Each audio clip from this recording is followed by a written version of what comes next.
Hello everybody, good afternoon. This is Vivica from the Nourish Caveman and the Healing Foods Method.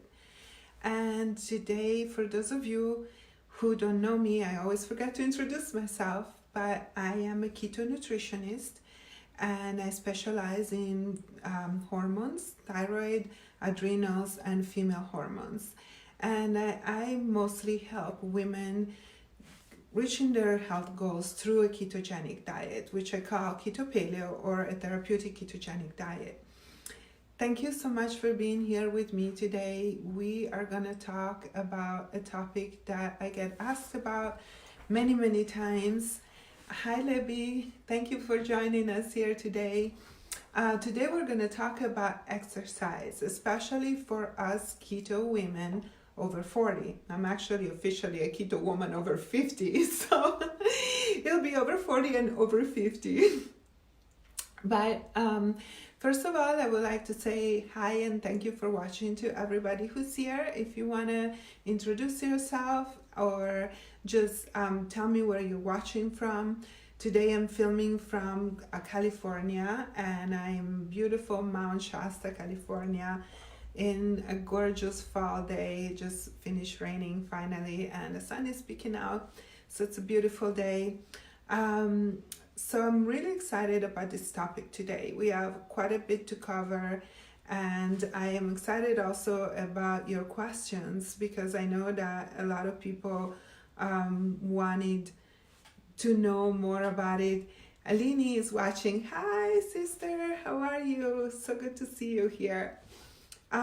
So a lot of you were concerned about the right way to exercise, both when you are ketogenic, like in ketosis, or keto adapted, possibly, hopefully, and you are a woman and you are over the age of 40. So there are three very big variables here that determine what is the kind of exercise that will be the best for you and how to proceed, what you want to avoid. I mentioned a couple of topics that I want to touch on. One is like adrenals and exercise. One is like heart health and exercise, and heart health versus the cardio that everybody says it's good for the heart. And then also I would like to speak about what we need to avoid. So let's start talking about what happens in your body when you're in ketosis, when you are exercising. The main thing that we need to know is that when you are in ketosis, your body is burning fat, of course, as most of you know, and it has a reduced glycogen storage. When we are a glucose burner, we have a lot of glucose in circulation, and glycogen gets stored in the muscles.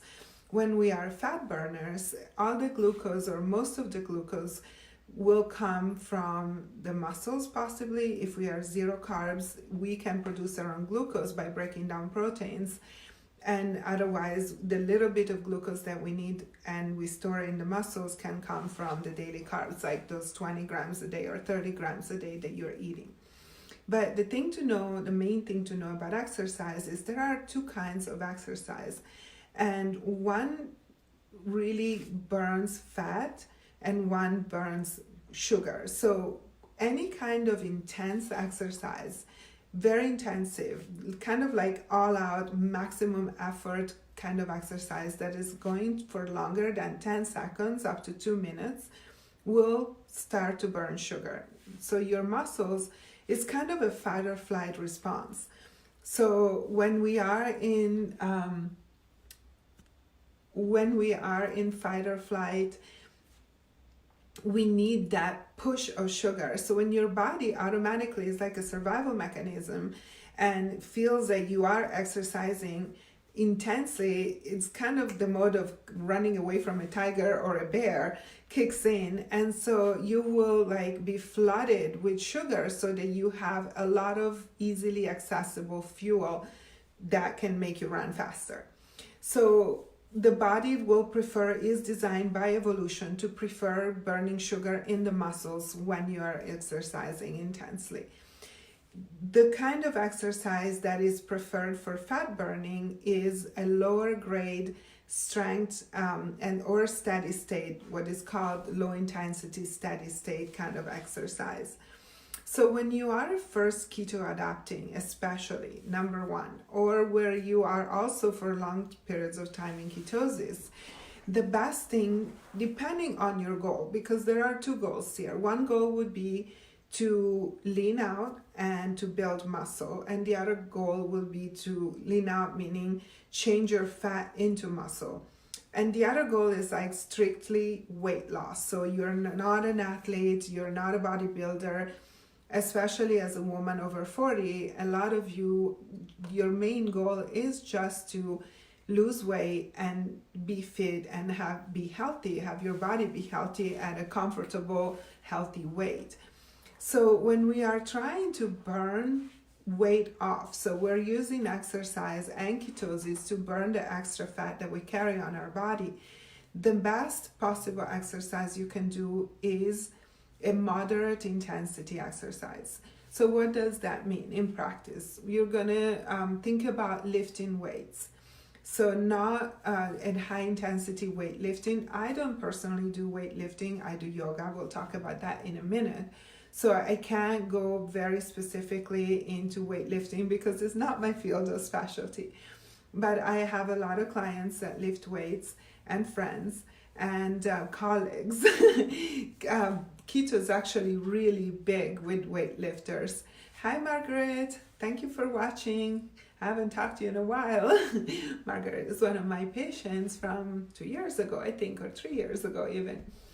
So moderate intensity strength training, it's a really good one. So you get maximum fat burn when you do that kind of exercise. Now it can be body weight. I did a course last year, I don't know if you guys remember, but it's the Animal Moves from my friend Daryl Edwards. He created this wonderful course that you can do online, and it's all about being outside and using hi babes, thanks for watching.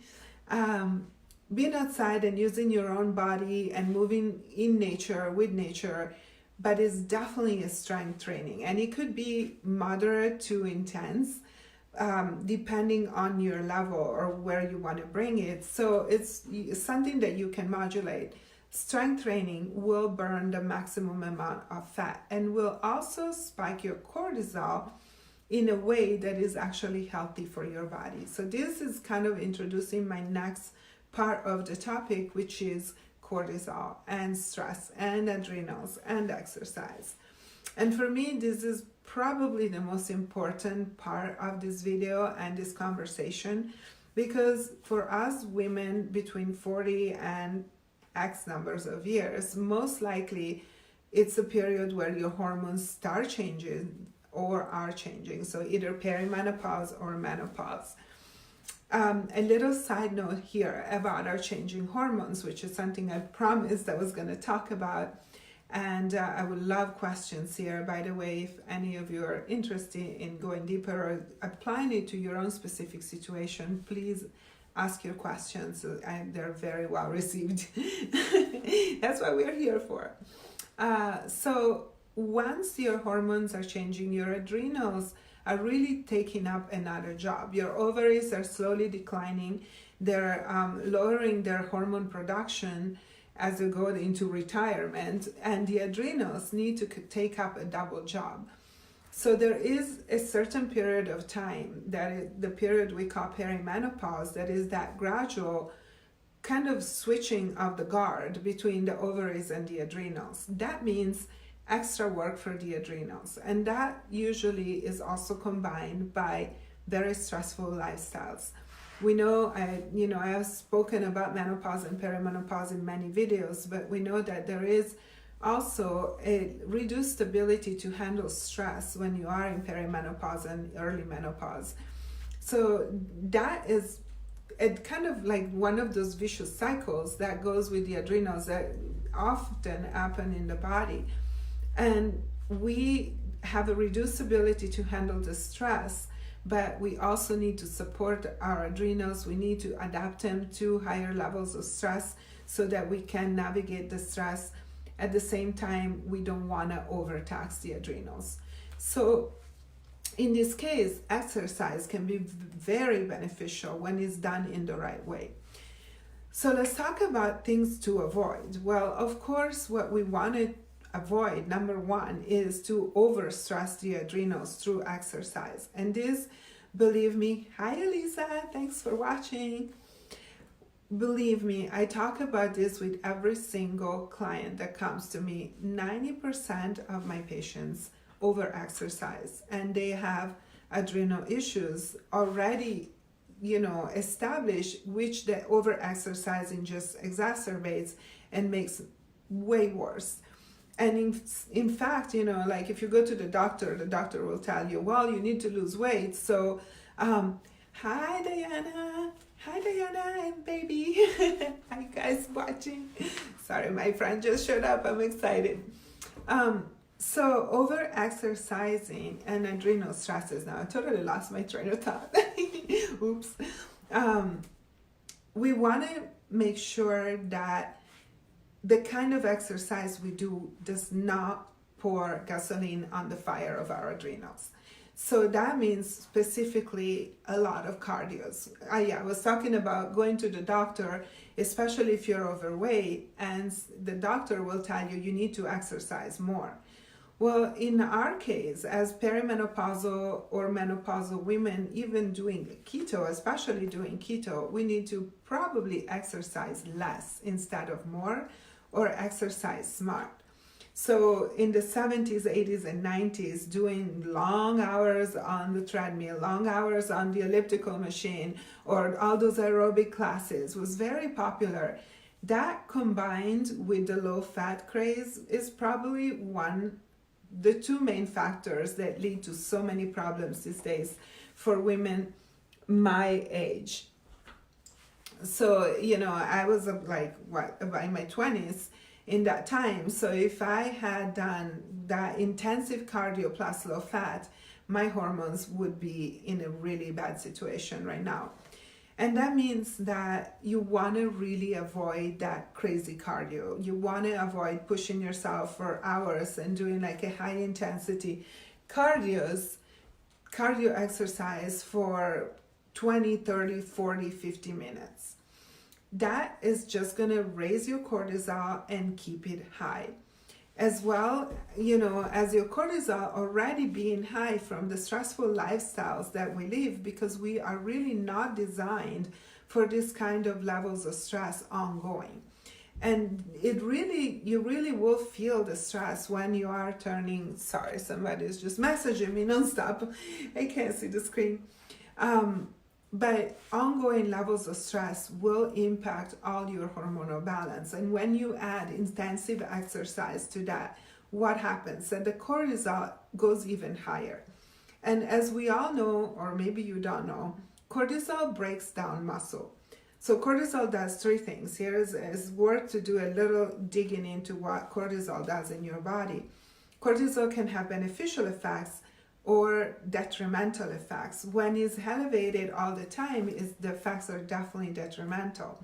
The first thing it will do is it breaks down protein.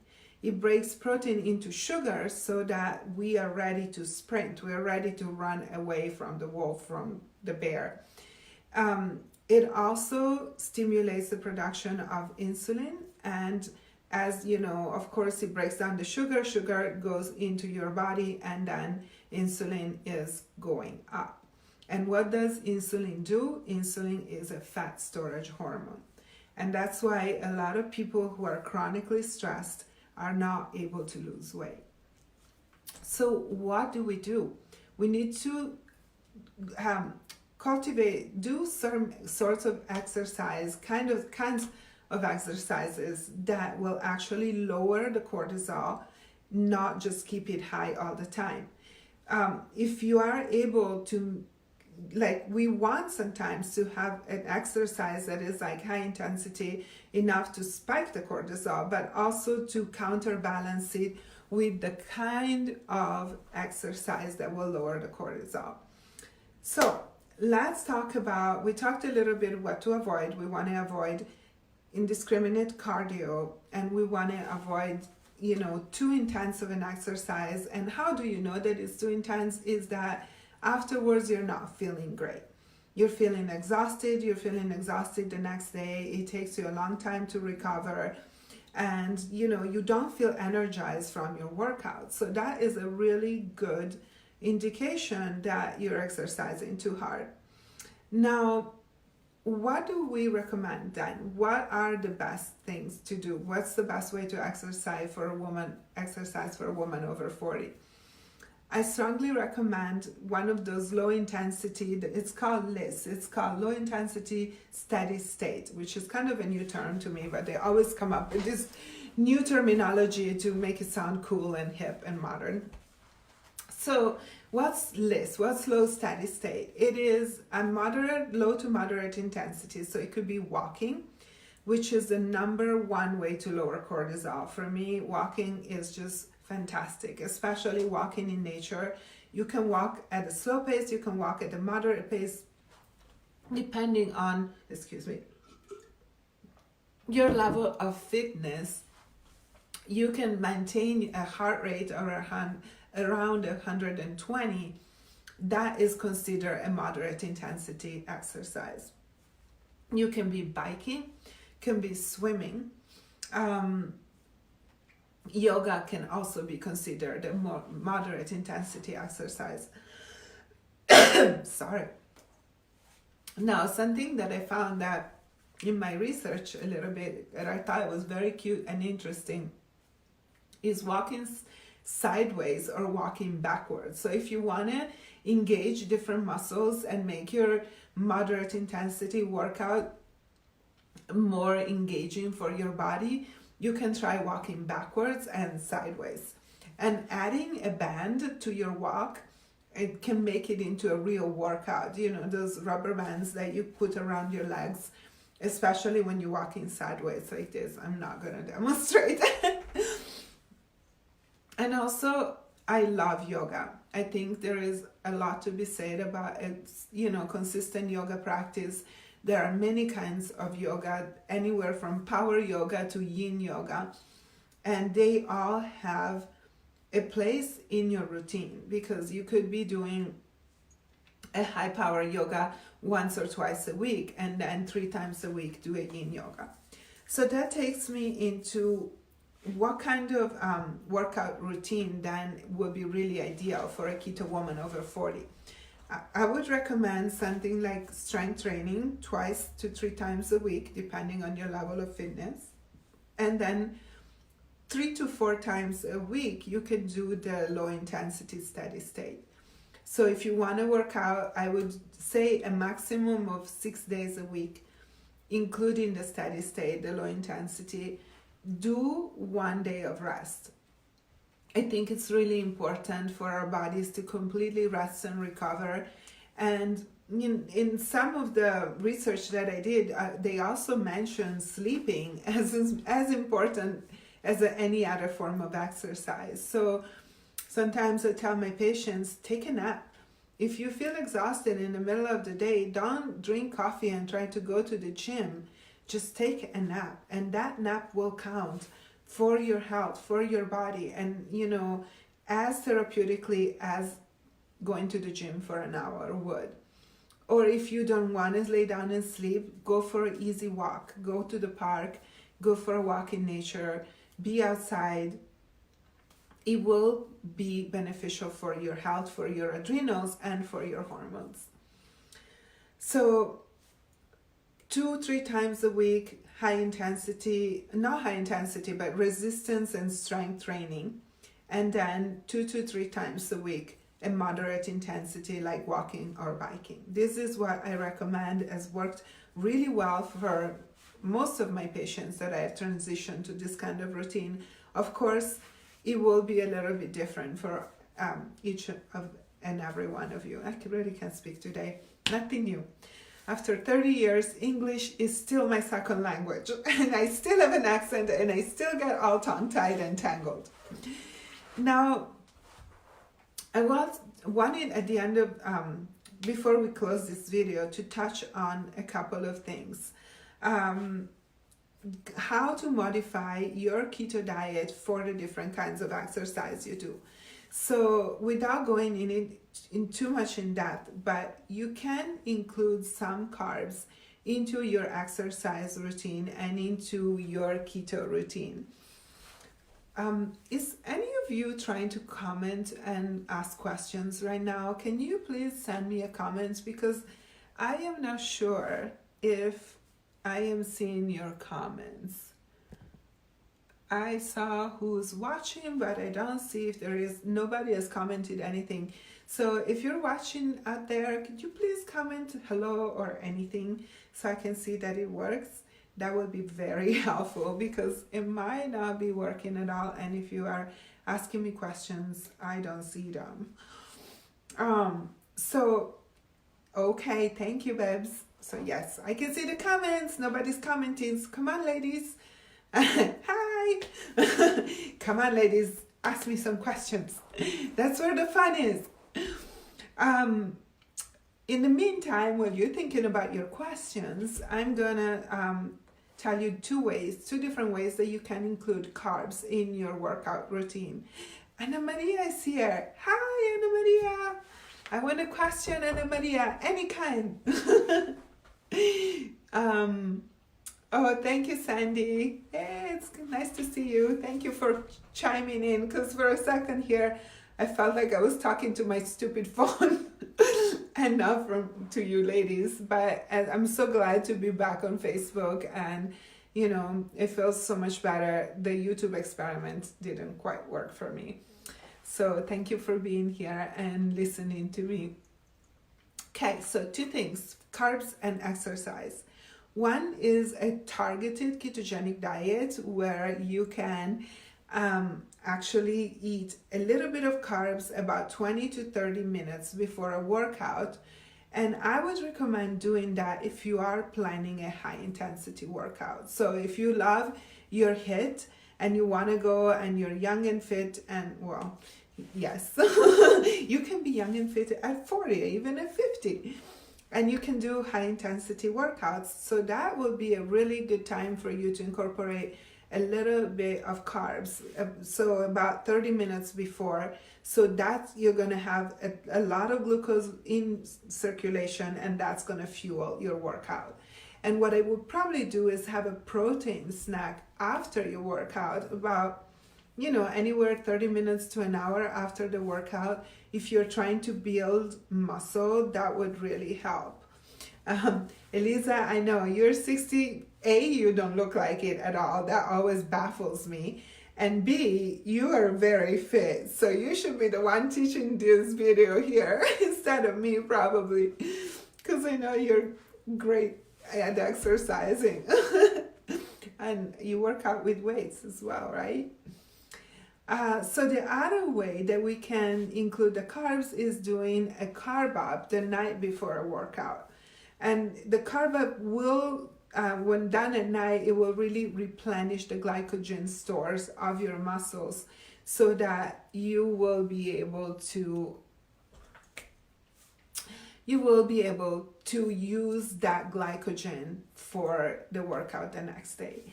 Now, when you are doing think about it. It could be like sprint running or jogging, like a slow jog, long distance slow jog for like an hour. When you do sprint running, it would be really good to have your glycogen stores full. So doing a carb up the night before will be ideal. But if you're about to run a marathon, then you want to have the steady, like slow and steady fuel, constant fuel of fat. So being in high ketosis. So what I would do the day before is actually try to get yourself into high ketosis, like eliminating all carbs and like just eating plenty of protein and good fat to make you strong and, you know, be ready to run for long distance and long periods of time. Because that glycogen, as any runner that is burning glucose knows, will go and you will bunk eventually. But if you're actually burning fat and not running at your maximum potential, maximum speed, your muscle will be running fat. See what Sandy says.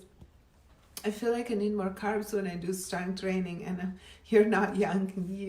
You are still young, Sandy. Come on. And work with a private trainer intense. I feel that they ate more. How to control this? You're not strict keto now, low carb. Yes, I saw your foods, so I know that you have changed a little bit, which I think it's also okay because of thyroid issues and hormonal issues.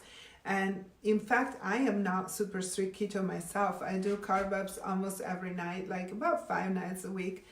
I stay strict during the day, and then I'll carb up almost every night, which works pretty good for my hormones. What I would say, Sandy, is that on those days, you can probably do a glycogen load, so an intense carb up the night before, and then the day of the workout, have your fat and protein in the morning, and then have more protein and fat after the workout. So kind of like make a carb up the night before, and then the day off, stay more strict keto, and like do fat and protein. Does it make sense to you? I think that it would work better, and the protein is what makes you full. So really like having, and also builds the muscle, you know. I was listening to this interesting podcast that I think I mentioned in another video, and that was a while ago. I forgot who it was, doctor something. They were talking about how as we age, we need more protein, because what happens, one of the reasons why we age is the loss of muscle mass. And so it's really important to keep the protein high. The older we get, the more we need to eat and absorb and break down in our digestive system the protein. Yeah, give it a try and let me know how it goes. Send me a message afterwards and let me know if that has worked out, pun intended, has worked out well for you. All right, well, I think it's been half an hour. It's a long video. Been coming to the end of this topic. I hope this information was helpful for you. If you have any other questions, please ask right now as we wrap it up. Thank you so much for following me. As usual, you know, I am on Instagram. I am on the blog, of course, thenourishedcaveman.com. A lot of good information there, a lot of recipes. About I think more than 5 years of posts and recipes and info on the ketogenic diet and paleo. They're all condensed there, so it's a wealth of information for you. And also YouTube channel, that's where these videos end up. So if you don't catch it here on Facebook, you'll be able to watch it again on YouTube, and of course on the Facebook page, it'll always be there. So please follow me wherever you want. I would love for you to subscribe to YouTube channel, follow me here on Facebook, and if you want to receive my newsletter, which happens once or twice a week, I remind you of the live video, please subscribe on thenourishedcaveman.com, and I will send you the weekly topic. I'll give you the chance to prepare for the video, and also give you the chance to ask me questions in advance if you're not going to be able to make to the video. Hey Janet, you made it! So thank you so much for watching, everybody. Happy to be back here on Facebook, and we will see you next week. I think the topic next week is keto and cholesterol. I cannot believe that I can't remember the weekly topic. Janet, is it keto and cholesterol next week? I think I saw that in my rotation. Welcome to living life day by day. Thank you so much for watching, and I will see you next week. Bye.